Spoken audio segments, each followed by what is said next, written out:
Hey there, welcome to Art of JMill. I am JMill. In the last video I sculpted and sanded down my dragon and now I'm going to paint him. Now when you're doing the first coat of paint you don't really have to worry too much about how it looks because you're gonna probably put another coat over it, so a lot of the areas where you can see through to the base of the clay, it's fine. It'll all be covered up after you get that other layer down.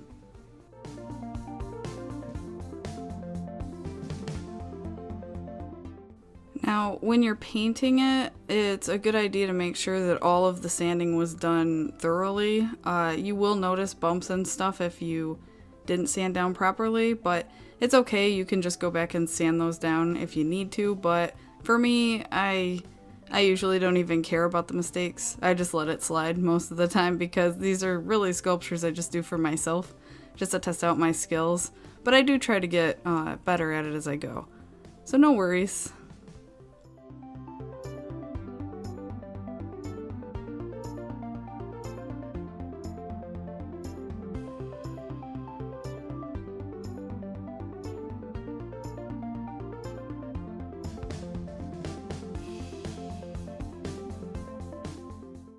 Doing the bottom half of these types of sculptures is always kind of stressful for me because I have to pull out the hairdryer, make sure I dry the top layer, and then I have to flip it over, and sometimes the paint can be kind of sticky and it'll stick to things, and then when I flip it over, some of the paint chips off or peels up and I have to paint it again, and I gotta make sure that I don't touch anything weird. It's all just a big learning process for me. It's not really bad, it's just I gotta be more careful when I work on these things.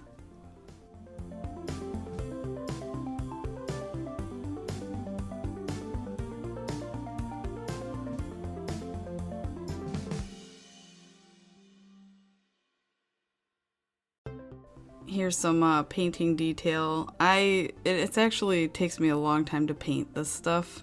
I'm not super good or super fast at doing these sort of things, so it does take a lot of time. I'm just using regular acrylic paint here, by the way. It's nothing fancy. It was just some, I got them at the regular grocery store that has other things, kind of like a Walmart. I just bought acrylics there and I use those.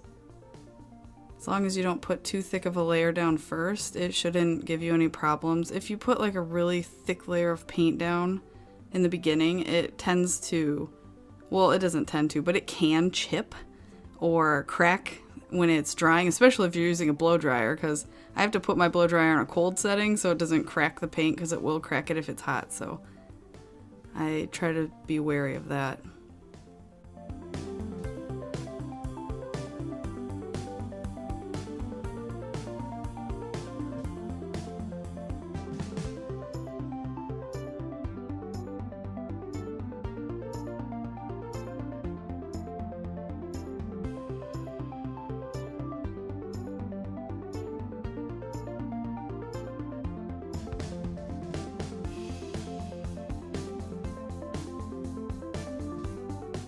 Now for me, I feel like sculpting from a drawing that I've done, it's really fun. I started doing this years ago and I never really thought of making it into a thing like selling off the sculptures or anything like that. I just kind of wanted to take a two-dimensional drawing that I have, and I think it's really cool to make it a real thing.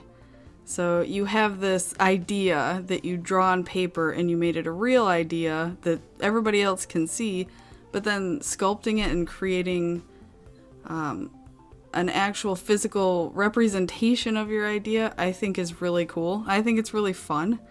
And I actually thought I would be bad at sculpting stuff, but I feel like when you sculpt something you've spent so much time drawing or put time and thought into a character or design or a creature, it tends to be easier to sculpt it. I think sculpting is just, it feels easier than drawing sometimes. It's not, I mean, there's a lot of times where you have to be careful how you sculpt things, how small things are, and how you cook them. And, you know, I didn't use any armatures on this thing, which would have been a lifesaver. But it does have an easier feel for me, at least, to sculpt things out. I never really figured it out, but I keep doing it for things I think are interesting. Like I sculpted my yawner, and then I sculpted this thing because I thought it was really cool looking, and I liked him, so I just went for it. I'm adding some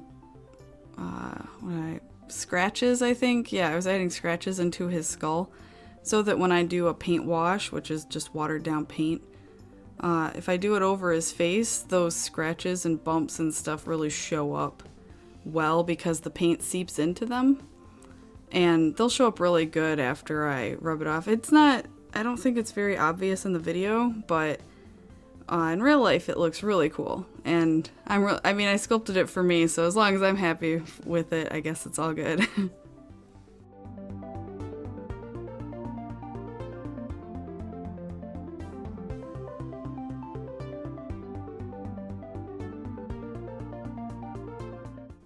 Yeah, this is one of the reasons why I really enjoy creating and doing anything artistic, is you can't really go wrong with your own art. And if you're doing it for yourself, I mean, anything you do wrong, you can just chalk it up to experience, and everything that turns out right, you'll be really happy with. And it's all about what you want to do for you in the beginning, so I really encourage you to just create stuff for you. You don't have to show anybody. Like, I didn't have to show this video. I just thought it would be cool to throw out a sculpting video, but in reality, I have a lot of things I've sculpted that I've never recorded, and I just have pictures of the end result. And I really just do it for me because I want to improve as an artist. I feel like it's important for you to improve for you first before you start throwing yourself out there and selling all kinds of things or getting into social media.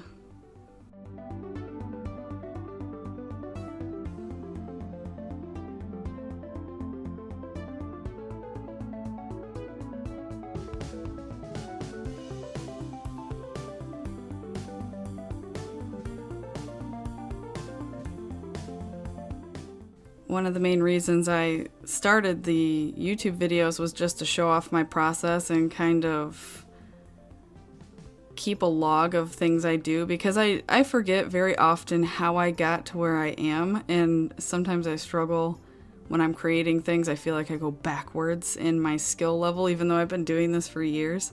So I feel like it would be fun for other people to see me stumble to where I am, so they can understand that it just doesn't happen. It's not easy. It's not something that you're magically born with. This is something you have to work at. It's a skill that you develop over time. It's not something that's just magically there because you're you and you were born with it. And I'm just trying to prove that that's the case for anybody who cares.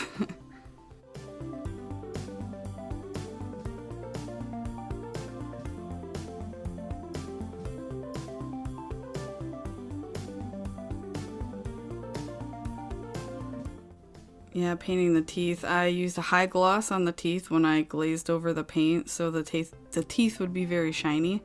And I did a satin gloss over the body, but I kind of regret that now. I wish I would have just went out and got a matte gloss instead, because his body seems a little too shiny, but it's fine. I mean, it's not that big of a deal.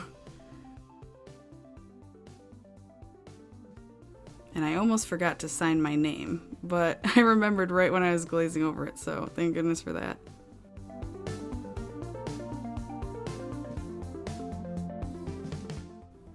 Yeah, he's just a big pencil holder. He just holds pens or pencils or whatever I have. It's a very elaborate pencil holder.